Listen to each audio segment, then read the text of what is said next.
चलिए स्टार्ट करते हैं। प्राचीन भारतीय कला एवं साहित्य के कुछ क्वेश्चन हैं जो इस प्रकार हैं। पहला क्वेश्चन है, मिलान करने हैं। मिलान करेंगे इस प्रकार से। आइए डायरेक्ट हम एनालाइज पूछते हैं, क्योंकि मिलान थोड़ा आगे पीछे दे रखे हैं।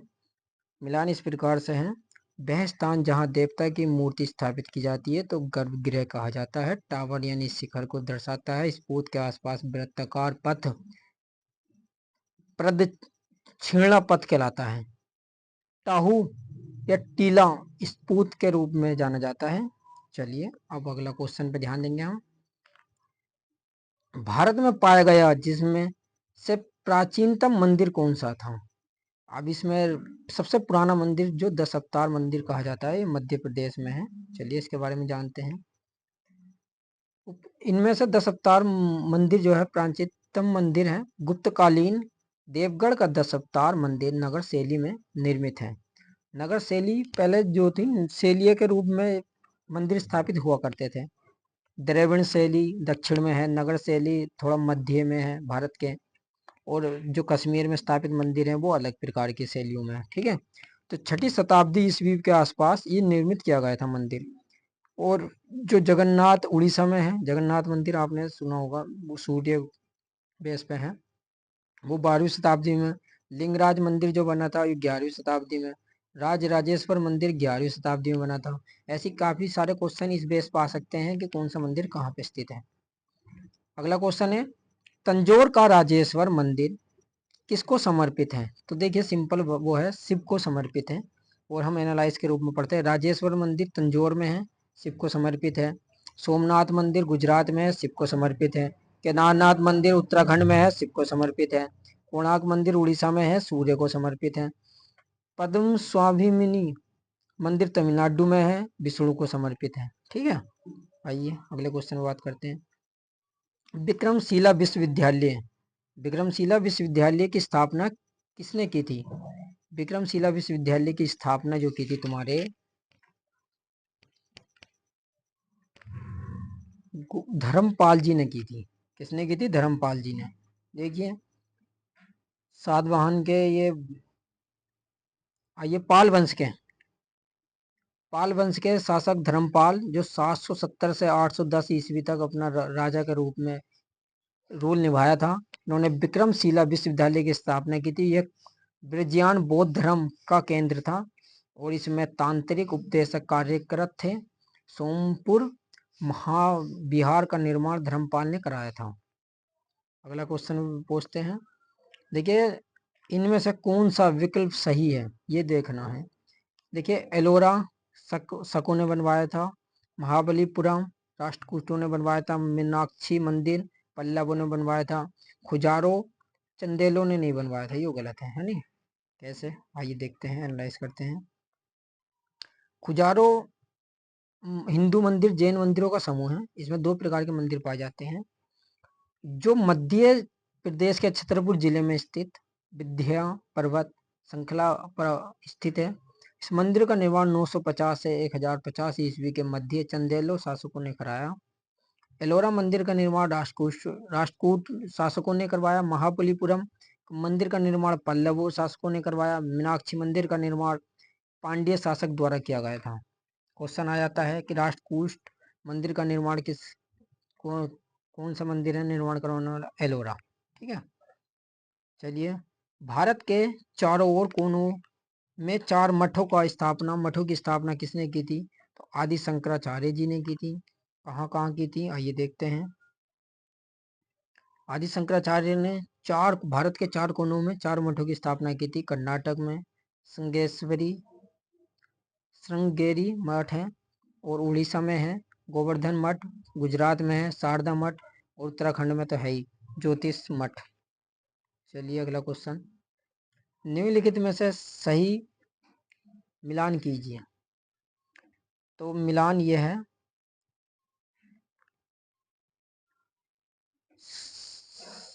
मतलब इसमें लिखा सही नहीं है, ये देखना है हमें। ठीक है, तो एलोरा गुफा राष्ट्रकूट ने बनवाई थी। महाबलीपुरम पल्लव ने बनवाया था। खुजारो का मंदिर चंदेलों ने बनवाया था। एलिफेंटाई गुफा मौर्य काल ने नहीं बनवाई थी। ठीक है, चलिए ऐसे ऐसे क्वेश्चन आते हैं, एक में 5 क्वेश्चन आता है आजकल। देखिए सांची स्तूप किसने बनवाया था, तो अशोक ने बनवाया था। सिंपल क्वेश्चन है, अशोक के बारे में हमने पढ़ा भी है सब कुछ। 1998 में यूनेस्को द्वारा विश्व धरोहर स्थल में घोषित किया गया था, यानी। और अगला क्वेश्चन है, दिलवाड़ा मंदिर राजस्थान में स्थित है और किसने बनवाया था ये बनाया था निर्माण गुजरात के चालुक्य शासक भीम ने। मोहम्मद गोरी के समय की बात है, जब मोहम्मद गोरी ने आक्रमण किया था तो भीम ने उसे हरा दिया था। तो यह बनाया गया है जो अरावली पर्वत है इसमें माउंट आबू नगर स्थित है। नगर यानी शहर है। वहाँ 5 मंदिरों का समूह है जिसका 11वीं 13वीं शताब्दी के बीच निर्माण किया गया था। ठीक है, आइए क्वेश्चन है, निम्नलिखित में से किस स्थान पर कनिष्क की सिर विहीन प्रतिमा पाई गई, मतलब सिर के बिना प्रतिमा पाई गई, वो है मथुरा में। राजा कनिष्क, आपने इतिहास में पढ़ा होगा, बिना सिर वाली मूर्ति यानी कि मथुरा में पाई गई। कनिष्क कुषाण वंश के महानतम शासक थे। इसने इसने 78 ईस्वी शक संवत शुरुआत की। ज्ञात है कि कुषाण वंश की स्थापना कुजुल कंफुशियस ने की थी। देखिए ये जो मूर्ति तोड़ने का कंसेप्ट है वो इस्लाम धर्म में है, लेकिन ऐसा नहीं होना चाहिए क्योंकि दूसरे की आस्था है या दूसरा का मानना है वो। अब तुम ऐसे किसी और को मारोगे, वो करोगे बिना इसके इजाजत के, तो दूसरा को भी ठेस पहुंचेगी। एलोरा की गुफाएं महाराष्ट्र के किस जिले में स्थित हैं? एलोरा की गुफाएं औरंगाबाद में स्थित हैं। एलोरा की गुफाएं महाराष्ट्र के औरंगाबाद जिले में स्थित हैं। इसे राष्ट्रकूट वंश के शासकों द्वारा बनवाया गया था। एलोरा की गुफाओं को स्थानीय रूप से बरुंग लोन के नाम से जाना जाता है। यहाँ गुफा बोगरा नदी के पास एक सह्याद्री पर्वतमाला है जिसे पश्चिमी घाट के नाम से जाना जाता है। वहाँ रोहतक गुफाओं को श्रृंखला के रूप में स्थित है। एलोरा की बौद्ध गुफाएं जैन और हिंदू संबंधित हैं। एलोरा की जो गुफाएं हैं वो 3 धर्म से संबंधित है, बौद्ध से, जैन से, हिंदू से। ठीक है, अगला क्वेश्चन में बात करते हैं। अगला क्वेश्चन है, निम्नलिखित में से किस राजवंश गंगाधर स्कूल ऑफ आर्ट्स से संबंधित है? तो ये है कुषाण राजवंश है। कुषाण ये गंधार स्कूल ऑफ आर्ट्स से संबंधित है। गंधार कला विद्यालय प्राचीन भारत के सबसे महत्वपूर्ण कला विद्यालयों में से एक था जो कुषाण सम्राट कनिष्क के शासनकाल के दौरान विकसित हुआ था। गंधार कला विद्यालय की मुख्य विषय भगवान बुद्ध और बौद्ध थे, क्योंकि यह महायान बौद्ध धर्म से निकटता से जुड़ा हुआ था। ठीक है, देखिए पहले जो थी ना, महात्मा बुद्ध ने बहुत सारी चीजें लिखी हुई थी, उनके शिष्यों द्वारा ने काफी चीजें ऐसी चीजें लिखी जिसमें समाज में अच्छा वातावरण बने, व्यवहार फैले। उसी हिसाब से इन्होंने विद्यालय खोले थे और इस प्रकार की शिक्षा हुआ करती थी। कौन सा अभिलेख राजा पुष्यमित्र सूंग द्वारा किए गए 2 अश्वमेध यज्ञों के संबंध में सूचना देता है? तो वो देता अयोध्या अभिलेख। अयोध्या अभिलेख के बारे में पढ़ते हैं। दिए गए विकल्प में धनदेव के अयोध्या अभिलेख के अनुसार पुष्यमित्र सूंग ने अपने शासनकाल में 2 अश्वमेध यज्ञ किए। पुष्यमित्र सूंग वंश का संस्थापक था। पुष्यमित्र सूंग ने 185 ईस्वी पूर्व में मौर्य शासक बृहदत्त की हत्या करके सूंग वंश की स्थापना की। बाणभट्ट ने हर्षचरित में पुष्यमित्र को अनार्य कहा। ठीक है, अगला क्वेश्चन है, भारत की कला में और पुरातात्विक इतिहास के संदर्भ में निम्नलिखित में से किसका निर्माण सबसे पहले किया गया था? तो निर्माण किया गया था धौली, जिसे धौलावीरे की चट्टान कहते हैं, वहां उन्हें काट काट कर हाथी की मूर्ति बनाई गई थी। सबसे पहले ये किया गया था। ये बात है अशोक के समय की, आइए देखते हैं। सबसे पहले हाथी काट की मूर्ति बनाई गई थी और इसका निर्माण अशोक के शासनकाल के दौरान किया गया था। यह स्मारक उड़ीसा राज्य में स्थित है। इसकी खोज जो हुई थी 1837 में ब्रिटिश अधिकारी थे मार्खम किट्टो द्वारा की गई थी। अगला क्वेश्चन है, मर्तदंड सूर्य मंदिर किस राज्य में स्थित है? तो ये जम्मू कश्मीर में स्थित है। देखिए क्वेश्चन आ जाता है और आया हुआ भी है, हमें नए नए क्वेश्चन को अच्छी तरीके से पढ़ना चाहिए। आइए एनालाइज करते हैं इसको। देखिए मर्तदंड सूर्य मंदिर जम्मू कश्मीर राज्य में स्थित है। इस मंदिर को पौंडोलेदान के नाम से जाना जाता है। यह एक हिंदू मंदिर है जो भगवान सूर्य से संबंधित है। इस मंदिर का निर्माण 8वीं शताब्दी में काकट वंश के शासक ललितादित्य मुक्ति पांड्य ने करवाया। यह मंदिर कश्मीर वास्तुकला का एक उत्कृष्ट नमूना था जिसने गंधार गुप्त चीनी वास्तुकला के रूप में मिश्रित किया था। ठीक है, आइए, मीनाक्षी मंदिर किस स्थान पर स्थित है? मीनाक्षी मंदिर मदुरई स्थान पर स्थित है। मदुरई तमिलनाडु में स्थित है और ये द्रविड़ शैली वास्तुकला में निर्मित है। और भी कुछ जानना चाहोगे इसके बारे में? चलिए, इसे पांड्य शासक द्वारा बनाया गया। हिंदू पौराणिक कथानुसार भगवान शिव सुंदेश्वर के रूप में अपने गुणों के साथ पांड्य राजा मल्लध्वज की पुत्री राजकुमारी मीनाक्षी से विवाह रचने मदुरई नगर गए थे। इस विषय में उन्होंने यहाँ नगर बसा के एक मंदिर भी बनवाया। चलिए, अगला क्वेश्चन है, मेहरौली दिल्ली में स्थित लोहा स्तंभ किस शताब्दी में निर्मित हुआ था? तो पहली सेंचुरी में नहीं हुआ था, 5वीं सेंचुरी में हुआ था, 5वीं शताब्दी में। आइए पढ़ते हैं।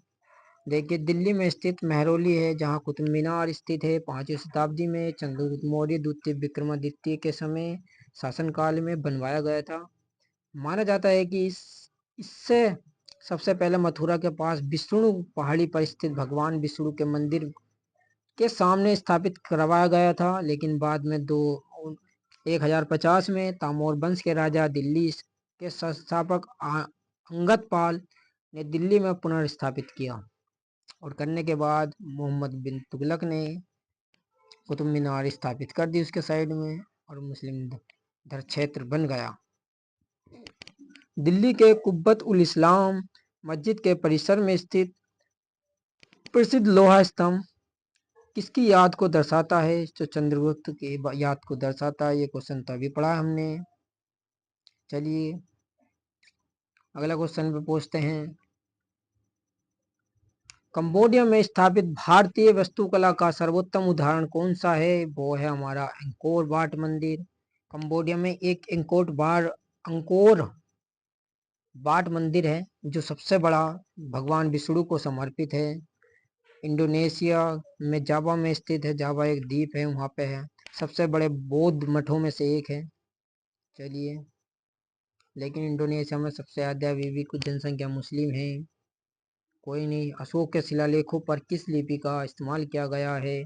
तो ब्राह्मी लिपि का इस्तेमाल किया गया है। 1837 में जेम्स प्रिंस ने अशोक के लेखों पर सफलता प्राप्त की थी। अगला क्वेश्चन पर पहुँचते हैं, महाबलीपुरम में सप्तरथ मंदिर का निर्माण भी किसने कराया था? नरसिंह वर्मन प्रथम ने कराया था। अगले इसका एनालाइज करते हैं। महाबलीपुरम में सप्तरथ मंदिर का पल्लव वंश शासक नरसिंह वर्मन द्वारा कराया गया था। यह मंदिर एकाश्म पत्थर से एक समान रूप के पत्थर से निर्मित है जो एक काट काट कर बनाया गया था। और देखिए, इस मंदिर को 1984 में विश्व विरासत स्थल में शामिल किया गया। अगला क्वेश्चन है, खुजारो मंदिर का निर्माण किसने किया था? खुजारो मंदिर का निर्माण चंदेलों ने किया था। ये तो हमने पढ़ा दिया है, छतरपुर जिले में स्थित है। अगला क्वेश्चन पे पूछते हैं, तंजावुर इस हेतु प्रसिद्ध है? तंजावुर जो है वो वैद्येश्वर मंदिर के लिए प्रसिद्ध है। चलिए, इसका एनालाइज कर लेते हैं थोड़ा सा हम। वैद्येश्वर मंदिर तमिलनाडु के तंजावुर में स्थित एक शिव मंदिर है। इसका निर्माण चोल शासकों राजा राज प्रथम ने करवाया था। लिंगराज मंदिर भारत के उड़ीसा प्रांत राजधानी भुवनेश्वर में स्थित है। राजेश्वर मंदिर केरल के कन्नूर जिले में स्थित है। अगला क्वेश्चन, गोमतेश्वर की भारी विशाल अखंड प्रतिमा कहाँ स्थित है? तो वो कर्नाटक के श्रवणबेलागोला नामक स्थान पर स्थित है। 56 फीट ऊंची प्रतिमा है जो एक पाषाण खंड द्वारा निर्मित दुनिया की सबसे ऊंची प्रतिमा मानी जाती है। ठीक है, चलिए अगला क्वेश्चन, मथुरा काल में यानी कि मथुरा में विकसित हुई किस नदी के किनारे पर स्थित है? तो ये यमुना नदी के किनारे स्थित है। तो सिंपल क्वेश्चन है। चलिए इसमें ज्यादा कोई वो नहीं देखा, प्राचीन साहित्य पढ़ लेते हैं थोड़ा सा। कौन सा भारतीय ग्रंथ भारतीय चिकित्सा प्रणाली से संबंधित है? चरक संहिता संबंधित है। सिंपल क्वेश्चन है। चलिए अगला क्वेश्चन पे पूछते हैं। चरक संहिता के बारे में कुछ जान लेते हैं। चलो, भारतीय चरक संहिता एक बुक है, ये चिकित्सा प्रणाली से संबंधित है। यह संस्कृत भाषा में लिखा गया एक विशाल ग्रंथ है। देखिए, आज अंग्रेजी समय में हमें दवाइयाँ देकर अपना आप को विद्वान समझते हैं, लेकिन चरक संहिता कई साल पहले लिखा गया है, इसकी कोई वैल्यू नहीं है। तो इसलिए कहते हैं जो एक बार शासन कर गया उसने अपने हिसाब से सब चीजें अपनी ओर कर ली।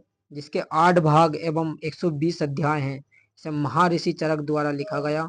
गौरव तलब है कि चरक संहिता और अष्टांग संग्रह मुख्य तौर पर औषधि ज्ञान से संबंधित है, जबकि सुश्रुत संहिता मुख्य रूप से शाल्य ज्ञान से संबंधित है।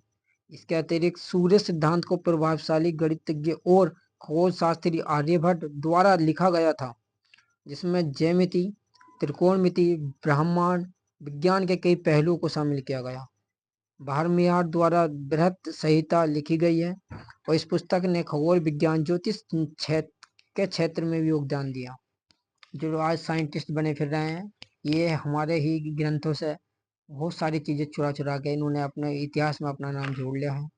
तो ऐसे होते हैं कुछ चोर। लेकिन नवीं शताब्दी में इकट्ठी हुई आदि पुराण निम्नलिखित में से किसकी जीवनी है? तो ये जीवनी है ऋषभ की। ठीक है, ऋषभ कौन थे? प्रथम तीर्थकार ऋषभ नाथ, जिनके जीवन से संबंधित है। ठीक है, अगला क्वेश्चन है, श्री भगवत गीता मूलतः किस भाषा में? संस्कृत भाषा में। देखिए, भगवत गीता सबको पढ़नी चाहिए, ये कर्म योग पर आधारित है। हम इसके बारे में जानते हैं। महाभारत युद्ध आरंभ होने से ठीक पहले भगवान श्री कृष्ण ने अर्जुन को जो उपदेश दिया भगवत गीता के नाम से प्रसिद्ध है। श्री भगवत गीता सबसे पहले मूलतः संस्कृत भाषा में लिखी गई, इसमें 18 अध्याय। यह कर्म योग की पुस्तक है, जिसमें अनेक भाषाओं में अनुवाद किया गया। परंपरागत रूप से महाभारत की रचना का श्रेय वेद व्यास जी को जाता है। वेद व्यास जी को जाता है। भगवत गीता महाभारत की विश्व पुष्प पूर्व निकली गई है। भगवत गीता ज्ञान शक्ति है, कर्म है, राजयोग के माध्यम से धर्म, ईश्वरवादी शक्ति, मोक्ष, योगिक आदर्शों की अवधारणाओं का विशेषण प्रस्तुत करती है।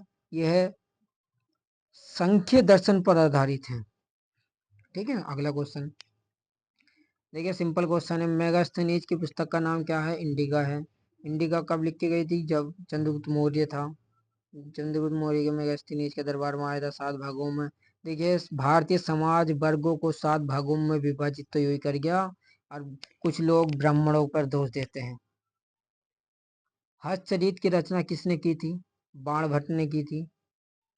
ठीक है, अगला क्वेश्चन। असल में इतिहास पढ़ते नहीं वो बच्चे, दूसरों से सुन सुनकर भारी भाषण से अपने भाइयों से अलग होने पर लगे पड़े हैं। चलो कोई नहीं। हस्तचरित बाणभट्ट द्वारा रचित हर्षवर्धन का जीवन चरित्र है। और संस्कृत में ऐतिहासिक ग्रंथ लेखन का आरंभ करने वाला ग्रंथ भी है। बाणभट्ट 2 मुख्य ग्रंथों में हस्तचरित्रम कादम्बरी है। कादम्बरी विश्व का पहला उपन्यास है। कादम्बरी पूर्ण होने से पहले बाणभट्ट का देहांत हो गया था। इससे उनके पुत्र पुलिन भट्ट ने पूरा किया था। चलिए अगला क्वेश्चन है। यह निम्न अनुक्रम में से संस्कृत का व्याकरण लिखा है किसने? यूरोप पाणिनि ने। देखिए, पाणिनि द्वारा जो अष्टधाई किताब है वो लिखी गई है। और कभी कालिदास जी ने कई प्रकार के अभिज्ञान संकुतलम अभिज्ञान लिखी है, शकुंतलम लिखी है, मेघदूत, रघुवंश कई प्रकार की लिखी है। चरक संहिता एक प्रसिद्ध आयुर्वेदिक ग्रंथ है, 3 के नाम से जानी जाती है, पढ़ी हमने। अगला क्वेश्चन है, मालविका अग्निमित्र में सुगो का ब्राह्मण बताया गया है, ये किससे? कश्यप गोत्र से संबंधित है। अब पढ़ते हैं इसके बारे में।